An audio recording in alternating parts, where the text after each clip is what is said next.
Kertanegara, kediaman dari Prabowo Subianto. Di sana sudah ada koresponden kami atau juga anchor CNN Indonesia, Diana Valencia di sana. Halo, selamat sore Diana. Diana, siapa saja yang sudah hadir di Kertanegara, Diana? Ya, selamat sore Freddy. Dalam catatan saya ada kurang lebih 16 orang yang sudah hadir dan juga sudah keluar dari kediaman Prabowo Subianto di Kertanegara 4. Kalau saya boleh gambarkan, memang situasinya di sini cukup hektik ya, agak mengingatkan saya dengan situasi kampanye ketika mungkin ada banyak politikus ataupun elit partai politik, entah itu dari Partai Golkar, Gerindra ataupun Demokrat yang bulak-balik ke Kertanegara 4. Nah, untuk mengetahui informasi terkini saya akan bergeser sedikit, kemudian foto jurnalis CNN Indonesia Fikri Adin akan menunjukkan kepada Anda kondisi terkini.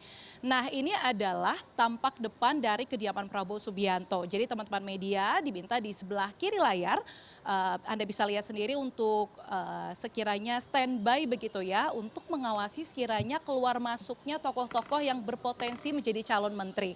Tapi Freddy, mungkin bisa disampaikan bahwa sebenarnya ini mungkin jadi kali pertama pertemuan Prabowo Subianto dengan para calon menterinya dibuka kepada publik. Tapi kalau kita kilas balik ke belakang, ini pada 27 September sudah ada pertemuan di Hambalang begitu ya, meskipun tidak terbuka kepada media, tetapi juga sudah ada sejumlah tokoh-tokoh nasional yang diajak untuk berdiskusi kepada Prabowo Subianto di Hambalang. Seperti sebut saja ada Syafri Syamsuddin yang memang juga merupakan staf sus di Kemenhan. Kemudian ada Mutia Hafid, Ketua Komisi 1 DPR RI di periode sebelumnya. Kemudian ada juga Yudi Abimantio dan juga ada sejumlah tokoh-tokoh lainnya. Dan informasi intern yang kami dapatkan begitu, memang Prabowo juga selain di Hambalang juga rutin mengajak sejumlah tokoh untuk berdiskusi di Kementerian Pertahanan, tempat ia bekerja di Kabinet Indonesia Maju. Nah, tapi menariknya tadi selain parpol-parpol, kalau kita tahu ya ada Demokrat, ada Golkar, ada Gerindra yang memang merupakan Partai Koalisi Indonesia Maju yang mengusung Prabowo Subianto dan juga Gibran Rakabuming Raka di Pilpres 2024. Ada sejumlah tokoh dari parpol yang dalam tanda kutip bisa dikatakan mantan lawan begitu, Freddy. Kalau kita lihat tadi ada sejumlah politikus PKB begitu, ada Abdul Qadir Karding, politikus PKB datang masuk ke Kertanegara 4. Kemudian, nah ini baru ada Tito Karnavian yang keluar. Mungkin kita bisa pantau terlebih dahulu apa saja hasil dari pertemuan Tito dengan Prabowo Subianto. Saya akan mendekat terlebih dahulu untuk melihat dan mendengar. Beliau di dalam kabinet mendatang. Ya. Kemudian beliau karena sudah cukup kenal selama lebih kurang 5 tahun sama-sama, ya, dia menyampaikan bahwa apa yang dikerjakan Pak Tito sudah saya tahu persis. Ya, apalagi kita sering rapat bersama, sering mendengar pendapat Pak Tito. Saya menganggap bahwa Pak Tito layak dan cocok untuk membantu saya di kabinet berikutnya demi kepentingan masyarakat bangsa Indonesia dan mengeksekusi program-program beliau. Lagi ya, Pak? Kalau mengenai itu nanti silakan ditanyakan langsung kepada Pak Presiden. Silakan tanyakan langsung pada Pak Presiden. Yang jelas beliau meminta agar penanganan inflasi yang selama ini sudah terjaga baik, ya, itu agar tetap diteruskan di masa beliau, dan saya sampaikan akan tetap saya laksanakan setiap minggu sampai ada perintah untuk dihentikan. Dah kira-kira gitulah. Terima kasih.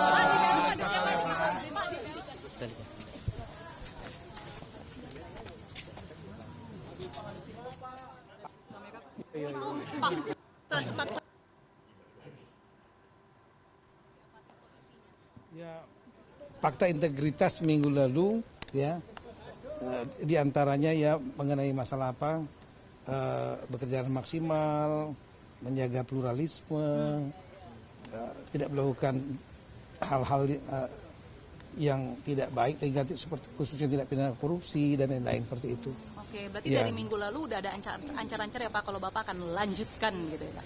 Saya kurang tahu, cuma dipanggil untuk menandatangani itu. Oke. Ya. Hari ini yang menghubungi dan Bapak? Dan hari itu tadi saya dihubungi kira-kira jam 12 ya oleh ajudan beliau dan kemudian diminta untuk standby datang ke sini kira-kira jam 15.30. Sekaligus sama dress code-nya juga Pak, batik atau gimana Pak?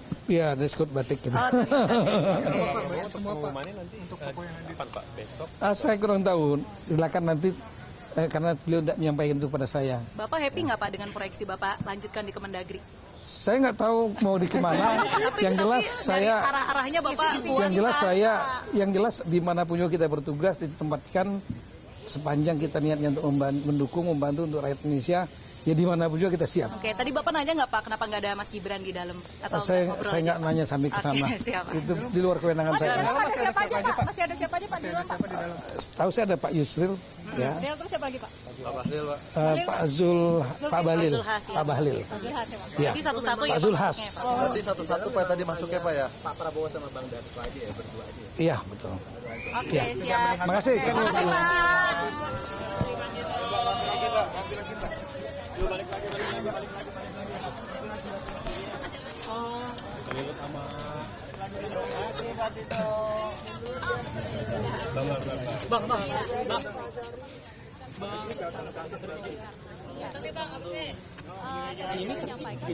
Sekitar siang disampaikan langsung atau dihubungi oleh ajudan dari Prabowo Subianto untuk datang ke kediaman Prabowo Subianto Kertanegara 4 sekitar pukul 3:30 dengan menggunakan dress code batik. Tadi juga disampaikan di dalam ruangan ini hanya ada Prabowo Subianto.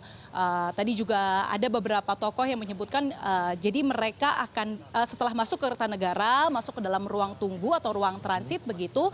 Lalu kemudian satu persatu akan dibawa masuk ke ruangan Prabowo Subianto untuk sekedar diminta untuk berbicara ataupun ngobrol sekitar 5 sampai dengan 10 menit. Nah, kalau tadi Tito Karnavian disebutkan ada kisi-kisinya, meskipun tidak secara gamblang disebutkan kementerian apa, tetapi Tito menyebut bahwa Prabowo telah menyampaikan dan mengetahui kinerjanya di Kementerian Dalam Negeri sehingga ini bisa jadi sinyal positif bahwa Tito akan berlanjut ke Kementerian Dalam Negeri. Nah, tadi disampaikan juga di dalam ini ada Yusril Iza Mahendra, kemudian ini juga baru ada yang datang.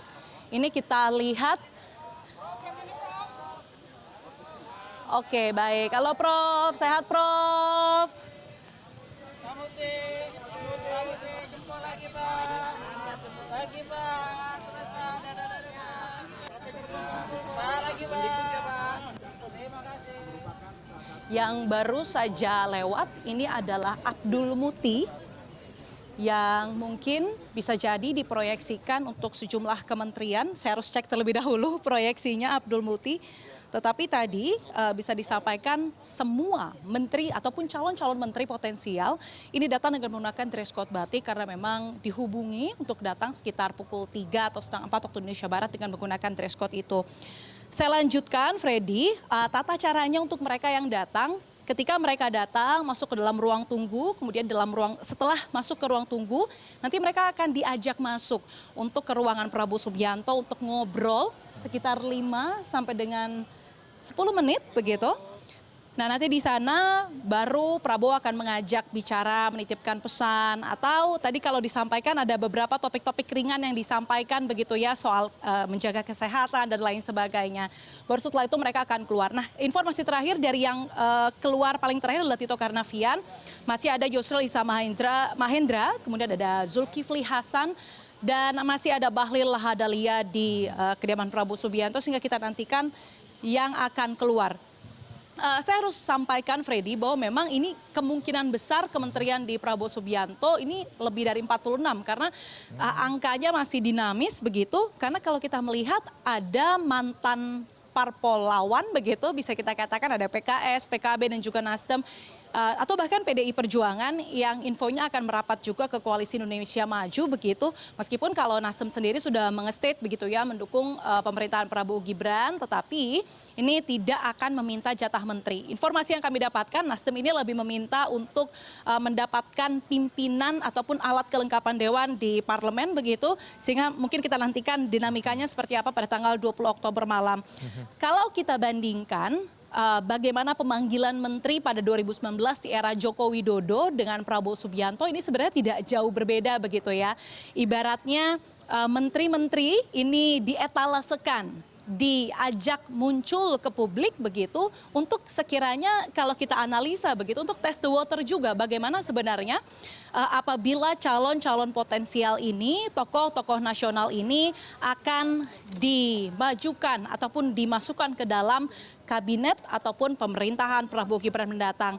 Kalau di 2019 lalu Joko Widodo dalam satu hari memanggil 10 sampai dengan 15 orang, tetapi kalau di hari ini dalam catatan saya ini sudah ada kurang lebih 18 orang yang masuk ke Kertanegara 4, sebagian sudah ada yang pulang. Ini mungkin saya harus cross check dan saya harus hitung ulang kembali berapa yang sudah keluar.